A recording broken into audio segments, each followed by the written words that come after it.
Peace and pure love to all my listeners over here.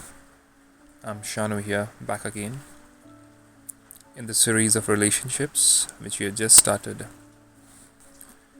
The relationships which are true, just like true gold. When we look at them, we realize that the choices which we made when we chose that relationship, it was out of truth, the true me and the true others. So today we're going to talk about why are relationships not lasting longer in the present scenario. The first thing which came to my mind was that before getting into a relationship, was I thinking right? Was I on the right footing? Did I get into the relationship on a right footing or a wrong footing? So here's a checklist to start with, to see whether I'm being true to myself or not.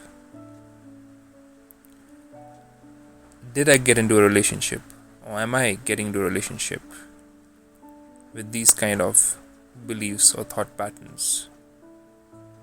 The first one would be, am I getting into a relationship, or did I get into it to avoid loneliness? This is the biggest disease which is going on in the world today. The disease of loneliness. We have come to a point where to live with the self, to spend one's time with oneself, to love oneself, to learn to be alone is a difficult task. It's much more difficult than being somebody who is doing daily chores. It is difficult to be lonely because this is when we have to face who we really are from inside. This is a time when we have to face what we lack in ourselves. Sometimes it becomes difficult to even face those facts. So what we try to do is, we try to find external stimulus. We try to get into activities, get busy on the phone sometimes, watch movies, talk to friends, be in chat rooms online, be on the Facebook, be on social media in any way, just so that I feel that I'm doing something productive.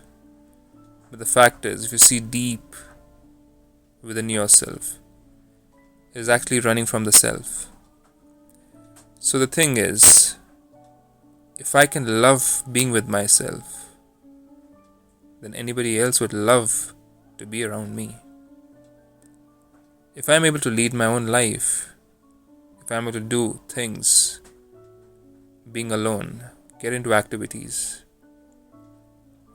if I'm developing myself by being with myself, then obviously other people who are there out there are also going to love my company. So being alone is not being alone, actually. Being alone is the best thing which can happen to you. And at the present time, when we are going through a lockdown, this is a time many people, some of my friends, they're even living alone. They're far away from their families, in cities, doing a job, working from home.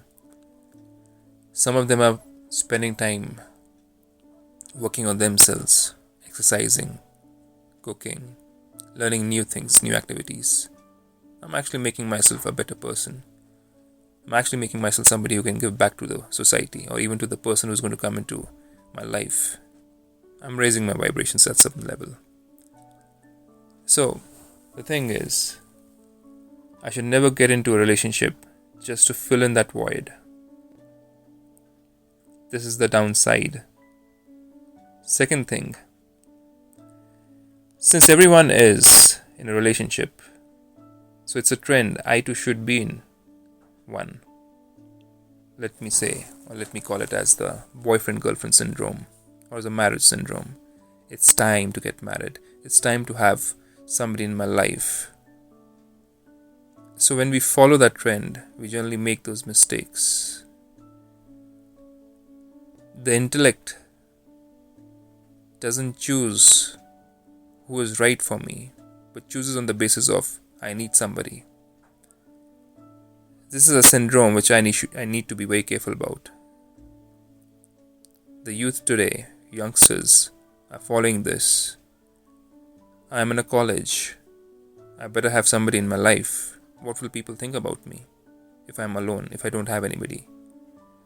My parameter or my measure of being loved or being someone who's wanted is on the basis of if somebody is there in my life or not. This is a very, very big check which I need to make. This is something which is going to take me down in my life. When the time is to focus on myself, if I'm going to follow a trend, if I'm going to be in the trend as everybody else, am I really being myself? Am I really respecting my own self, my own time, my own space? Or I am just following somebody because I need to be loved, accepted in my group, in my society, in my friend circle.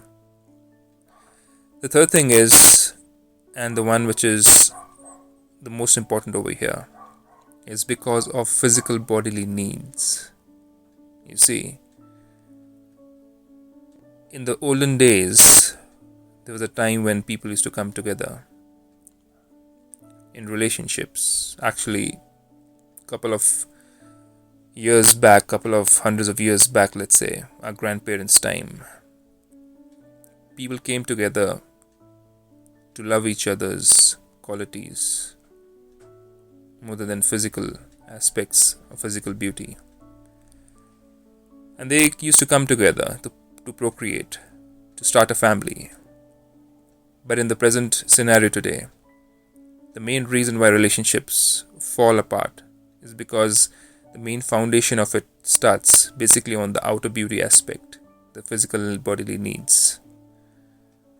And what happens is, even if you get into a relationship to just satisfy your physical bodily needs, after some time, the focus is only on that person's physical aspects, and we forget to love the being who's there inside, the soul who's there inside.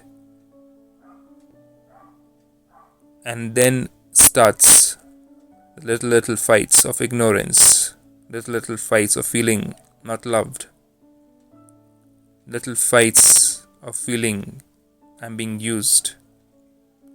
So this is the time when we need to check that am I getting into a relationship just for satisfying my physical bodily needs? Because once that is satisfied and it becomes monotonous, sometimes the eyes even start wandering around here and there again. And one starts despising the same person whom we chose in the first place just to satisfy those physical bodily needs. This is a very big time checklist over here. And this point is the most important point. I need to be aware of that and be aware of it, that I don't make a choice on the basis of these aspects at all. This, more than hurting the other person, whomsoever I choose in my life, it hurts me more. It's like a vicious circle. It becomes difficult to come out of it. The fourth thing is, the point is, am I choosing somebody?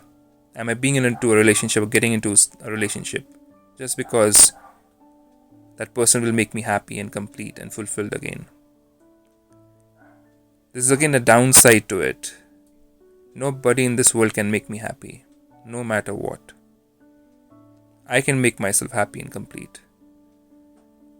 I need to fill myself with good qualities, with good values and virtues to feel happy. I need to feel that I am worth something by giving something back to the society, by being loving and caring towards myself first. I need to pamper myself, not just on the physical basis, but also my mind, to talk good to myself, which makes me feel happy, instead of expecting somebody else to talk good about me to make me feel happy and complete and fulfilled. It all starts with, how do I talk to myself? Do I respect myself? Am I loving towards myself? Do I take pride in my good qualities, in my virtues, like humility, patience, tolerance, acceptance, and many more things like this, sweetness, politeness? Do I have these things in me so that I can even love myself and be happy with myself? Are my behaviors good enough to make me feel happy? So nobody can actually fulfill me. They can give me compliments for my talents for some time, but for how long? I need to understand that I can't be a beggar in a relationship, because the ones who beg in a relationship to feel complete, to feel happy, end up becoming so dependent on the other person that it becomes difficult to even breathe in a relationship. So this is a big, big no. Don't try to be in a relationship just to find somebody to make me happy, to make us happy and complete and fulfilled. Now there's some more of them. I made a list of at least around 10. So looking back at these 4 points, it's time to see if I'm falling into any of these categories.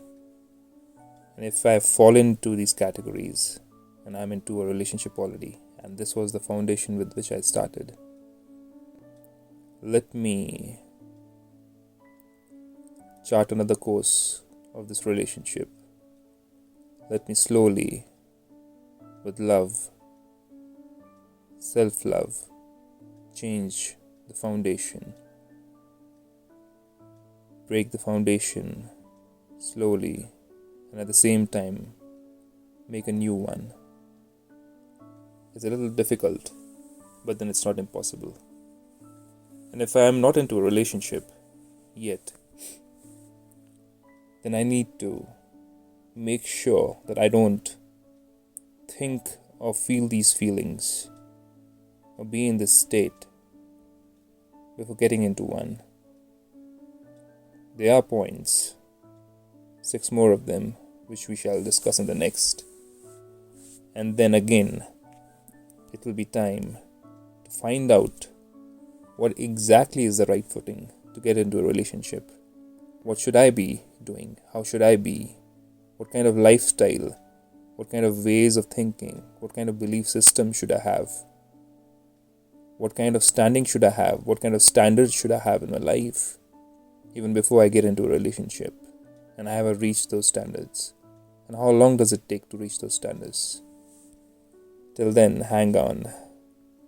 I'll be coming back soon with some more points in the next episode. Peace and pure love be with you. Take care. Bye-bye.